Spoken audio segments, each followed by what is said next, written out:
महाराष्ट्र के नागपुर शहर में अब हालात सामान्य होने के बाद प्रशासन ने नागपुर के सभी इलाकों से कर्फ्यू हटा लिया है। गणेशपेट और यशोधरा नगर में भी प्रतिबंधों में ढील दी गई है। पुलिस आयुक्त रविंद्र सिंघल ने इसकी सारी जानकारी दी। उन्होंने बताया कि कानून व्यवस्था की समीक्षा के बाद ये फैसला लिया गया है। इससे पहले पांचपावली, शांतिनगर, लकड़गंज, सक्कारदरा और इमामवाड़ा में कर्फ्यू समाप्त कर दिया गया था। वहीं कोतवाली तहसील और गणेशपेट में बीते शनिवार रात 7 से 8 बजे तक अस्थायी राहत दी गई थी। तो अब नागपुर के हालात कैसे हैं, चलिए आपको बताते हैं। नागपुर में 17 मार्च की हिंसा के बाद शहर के कई इलाकों में लगे कर्फ्यू को अब पूरी तरह से हटा लिया गया है। भारी अशांति के जवाब में अधिकारियों ने 11 थाना क्षेत्रों में कर्फ्यू लगाए थे। स्थानीय पुलिस ने ये भी बताया कि गणेशपेट और यशोधरा नगर पुलिस थाना क्षेत्रों में लगे प्रतिबंध भी हटा दिए गए हैं।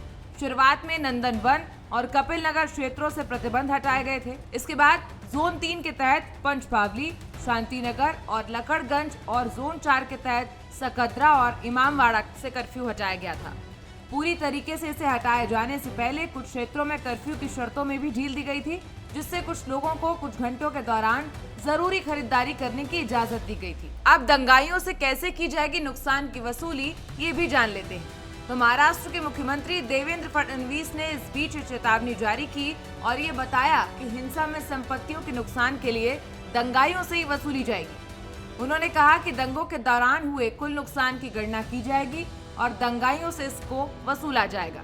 मुख्यमंत्री ने सख्त चेतावनी दी, अगर अपराधी नुकसान की भरपाई करने में विफल रहते हैं तो उनकी संपत्ति को बेचकर नुकसान की भरपाई की जाएगी। इतना ही नहीं, फडणवीस ने बुलडोजर एक्शन की भी चेतावनी दी। हिंसा में शामिल लोगों की पहचान, कई गिरफ्तारी और नागपुर शहर में हुई हिंसा में शामिल लोगों की स्थानीय पुलिस पहचान भी कर रही है और उनके खिलाफ एक्शन भी लगातार लिया जा रहा है। आपको बता दें कि 17 मार्च को हिंदू संगठनों वीएचपी और बजरंग दल के कार्यकर्ताओं ने नागपुर के महल क्षेत्र में छत्रपति शिवाजी की प्रतिमा के पास विरोध प्रदर्शन किया था। इस प्रदर्शन के दौरान उन्होंने औरंगजेब का पुतला जलाया था और कब्र हटाने की मांग को लेकर नारेबाजी की थी। इसी विरोध प्रदर्शन के दौरान रिपोर्ट सामने आई कि धार्मिक भाषा में लिखी हुई चादर जलाई गई थी।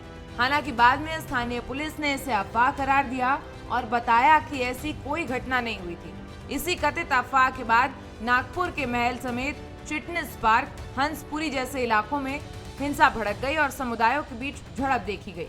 स्थानीय पुलिस ने यह भी दावा किया कि लगभग 1000 लोगों की भीड़ इकट्ठा हुई, पत्थर और आग के गोले फेंके गए, जिसमें 34 पुलिसकर्मी घायल हो गए थे। हिंसा के दौरान ये भी बताया गया कि 60 से ज्यादा वाहनों में तोड़फोड़ की गई और उन्हें आग के हवाले कर दिया गया, जिनमें 36 कारें और 22 दोपहिया वाहन और 1 क्रेन शामिल थे। Bureau report, Bharat express.